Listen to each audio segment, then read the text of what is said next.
बहुत बहुत स्वागत है आप सभी का मेरे इस YouTube चैनल में।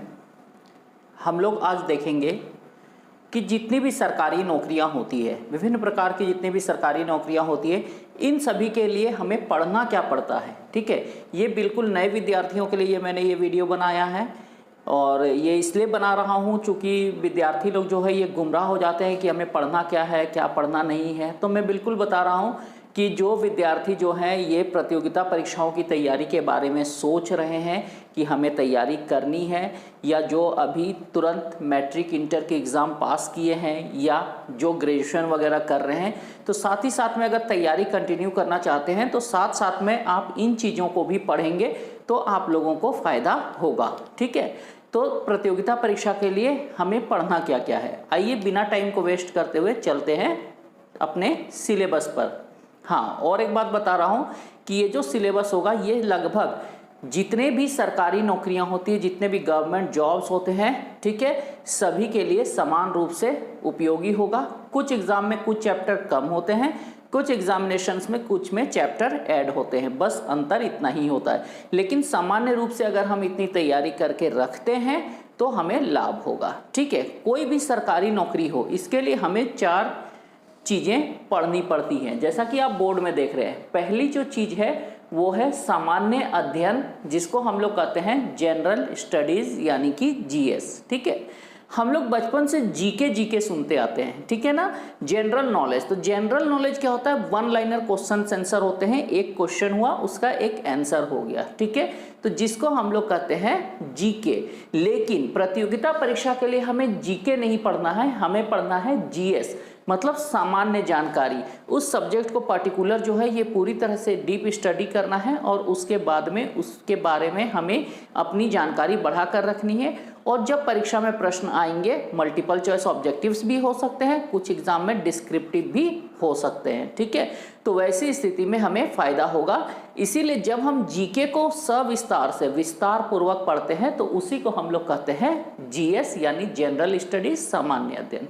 हर प्रतियोगिता परीक्षा में जीएस से प्रश्न पूछे ही जाते हैं। ठीक है, जीएस के बाद जो दूसरा हमारा महत्वपूर्ण पार्ट होता है वो होता है गणित। ठीक है, यानी कि मैथ्स।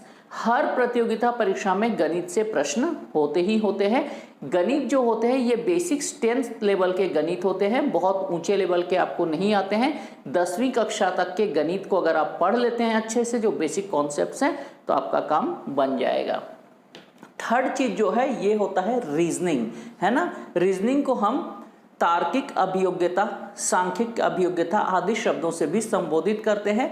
ये जो होते हैं इसमें विशेष करके व्यक्ति के तर्क शक्ति का परीक्षण किया जाता है। ठीक है, और जो चौथा और महत्वपूर्ण पार्ट होता है ये होता है भाषा। बहुत से प्रतियोगिता परीक्षाओं में लैंग्वेज से प्रश्न पूछे जाते हैं। लैंग्वेज कुछ एग्जामिनेशन में हिंदी और इंग्लिश दोनों होते हैं, कुछ एग्जाम में भाषा विकल्प होता है कि आप या तो हिंदी या तो अंग्रेजी का चयन कर सकते हैं। समझ में आ रही है। कुछ एग्जाम में आपको दोनों सब्जेक्ट को रखना है, कुछ एग्जाम में दोनों में से किसी एक सब्जेक्ट को रखना है, और कुछ पर्टिकुलर स्टेट वाइज कुछ राज्यों में एक स्थानीय भाषा का भी ऑप्शन होता है। ठीक है, तो आइए एक एक करके बातचीत करते हैं। ये 4 पिलर्स तो समझ में आ गए क्या क्या होते हैं। पहला सामान्य अध्ययन, दूसरा गणित, तीसरा रीजनिंग और चौथा जो होगा ये भाषा होगी। ठीक है, आइए सबसे पहले हम लोग बात करते हैं सामान्य अध्ययन। सामान्य अध्ययन जो है यही जो है ये सबसे बड़ा है और विद्यार्थी इसी से डर जाते हैं। लेकिन अगर हम सिस्टम से तैयारी करेंगे तो ये बहुत ही आसान है। सामान्य अध्ययन में हम लोग 2 पार्ट होते हैं, ठीक है ना। सामान्य अध्ययन का जो पहला पार्ट होगा ये होगा हमारा सोशल साइंस, ठीक है, सामाजिक विज्ञान। सामाजिक विज्ञान के अंतर्गत हम लोगों को देखना जो है ये देखना है सबसे पहला पॉइंट इतिहास। ठीक है, पहला सब्जेक्ट जो हम लोग देखेंगे जीएस में ये होता है इतिहास। इतिहास में हमें प्राचीन भारत का इतिहास, मध्यकालीन भारत का इतिहास, आधुनिक भारत का इतिहास और विश्व इतिहास, ठीक है, ये देखने हैं। विश्व इतिहास जो है ये सभी परीक्षाओं में नहीं पूछे जाते हैं, कुछ विशेष परीक्षाओं में ही पूछे जाते हैं। इसीलिए हम प्राचीन भारत का इतिहास, मध्यकालीन भारत का इतिहास और आधुनिक भारत का इतिहास देख ले तो हमारा काम बन जाएगा। अभी ज़्यादा परेशान मत होइए, ये एक मैं कॉमन बता रहा हूँ, इसके बाद में एक एक सब्जेक्ट में आपको प्राचीन में, मध्यकालीन में क्या क्या पढ़ने हैं वो बताऊंगा। पढ़ाई बहुत सिस्टम से करना है, बहुत कम मेहनत में हम लोग इसको आसानी से कवर करेंगे। ठीक है, सिलेबस एनालिसिस बाद में बात करेंगे। दूसरा जो सब्जेक्ट होगा सामाजिक विज्ञान जीएस में, वो होगा भारत की राज्य व्यवस्था और शासन। इसमें हम लोगों को इंडियन पॉलिटी यानी भारत का जो प्रजातांत्रिक ढांचा है, भारत की संविधान, भारत का शासन कैसे चलता है उस पर बातचीत करनी है। ठीक है, उसको देखना है।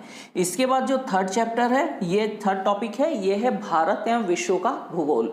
इसमें हम लोगों को ज्योग्राफी के बारे में देखना है, इंडिया और वर्ल्ड दोनों का। उसके बाद जो अगला टॉपिक है ये है भारत की अर्थव्यवस्था। इसमें हम लोगों को इंडियन इकोनॉमी के बारे में देखना है। और सबसे महत्वपूर्ण जो टॉपिक हो जाता है वो हो जाता है करंट अफेयर्स यानी कि समसामयिकी। समसामयिकी के अंतर्गत हम लोगों को अंतर्राष्ट्रीय स्तर पर होने वाली घटनाएं, राष्ट्रीय स्तर पर होने वाली घटनाएं, और यदि किसी विशेष राज्य से आप बिलोंग करते हैं, उसकी परीक्षा की तैयारी करते हैं, तो उस राज्य में जो दिन प्रतिदिन की घटनाएं हो रही है उसको देखना है। ठीक है, तो ये हो गया सामाजिक विज्ञान के साइड।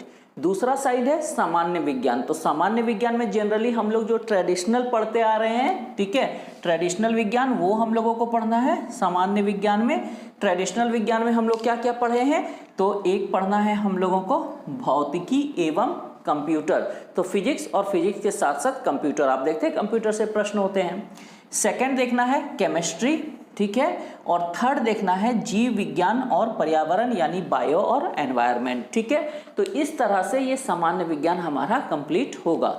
जो आर्ट्स बैकग्राउंड के विद्यार्थी हैं, ठीक है, घबराने की जरूरत नहीं है। यहाँ विज्ञान को विज्ञान की तरह नहीं, सामान्य विज्ञान की तरह पढ़ना है। अर्थात एक शिक्षित व्यक्ति से जितनी उपेक्षा की जाती है, जितनी अपेक्षा रखी जाती है, आपको उतनी ही जानकारी यहाँ कलेक्ट करनी है ताकि परीक्षा में हमारा काम निकल जाए। ठीक है, गणित और रीजनिंग के लिए मैं एक अलग से वीडियो बनाऊंगा कि इसमें क्या क्या पढ़ना है। ठीक है, यहाँ बात नहीं करेंगे चूंकि वीडियो लंबा हो जाएगा। आते हैं भाषा में क्या पढ़ना है। भाषा में जो भी भाषा आप पढ़ें उस भाषा का बेसिक ग्रामर आपको पढ़ना है। यहाँ पे हम लोग हिंदी की चर्चा कर लेते हैं, इंग्लिश में भी यही सारी चीजें पढ़नी है। ठीक है, हिंदी में क्या क्या पढ़ना है हमें, तो हिंदी में पढ़ना है जैसे संज्ञा, इसमें लिंग वचन कारक, सर्वनाम, क्रिया विशेषण, क्रिया विशेषण, उसी तरह काल, संधि, समास, उपसर्ग एवं प्रत्यय, पर्यायवाची, ठीक है, पर्यायवाची शब्द, विपरीतार्थक शब्द, मुहावरे और लोकोक्तियां, रस, अलंकार, छंद, वाक्यों का शुद्धिकरण, अपठित गद्यांश, एक गद्यांश होता है कहानी जैसा देगा, उसमें से प्रश्न आपको बनाने होंगे, और वाक्यों संक्षेपण करने के लिए कोई भी आपको पद देगा उसको आपको 1/3 करके उसको छोटा करके लिखना है, उसका शीर्षक आदि निर्धारित करने देता है, ये आएंगे। ठीक है, मतलब ये अगर आप देख रहे हैं तो आपने 10th क्लास का जो ग्रामर पढ़ा होगा लगभग सारी चीजें वहां पर आ जाती हैं। इसलिए अगर आप 10th का कोई ग्रामर का अच्छी सी बुक लेकर के इसकी तैयारी करेंगे तो ये आप बिल्कुल अच्छे से तैयारी कर लेंगे। और साथ ही साथ में है ना, जो विगत परीक्षा में पूछे गए प्रश्न होते हैं उनका एक सेट ले लीजिएगा, क्वेश्चन सेट नहीं, है ना, प्रीवियस ईयर क्वेश्चन बैंक जो पिछले परीक्षा में आ चुके हैं, और उन क्वेश्चंस को आप देखिए। जब आप क्वेश्चन देख लेंगे तो आपकी आधी तैयारी हो जाएगी। तो इस तरह से ये सारे चीजों को आप वहां से देखिए। ठीक है, फिर मैं वीडियो बनाऊंगा और उन वीडियोस में आपको बताऊंगा, जैसे जीएस पर हमारा वीडियो आ ही रहा है कि इतिहास में क्या पढ़ना है, राज्य व्यवस्था में क्या पढ़ना है, तो इसके सिलेबस पर वीडियो आएगा और एक एक टॉपिक जो है इसको हम लोग क्लासरूम की तरह यहाँ पर कवर करेंगे। तो अगले क्लास से आप लोग जो है ये कॉपी और पेन लेकर के बैठिएगा और हम लोग क्लासेस स्टार्ट करेंगे। तो आज के वीडियो में इतनी बातें करते हैं। हाँ, और एक बात, वीडियो अगर अच्छा लगा तो लाइक जरूर कर दीजिएगा, ठीक है, शेयर और सब्सक्राइब कर दीजिएगा, पसंद नहीं आया तो डिसलाइक कर दीजिएगा। ठीक है, कुछ करके जाइएगा, कुछ किए बिना मत जाइएगा अगर आप इस चैनल को यहाँ तक देख रहे हैं तो। ठीक है, अच्छा लगेगा तो लाइक और खराब लगे तो डिसलाइक। ठीक है, इतनी बातें करनी है। मिलेंगे नेक्स्ट वीडियो में। Till then, thank you.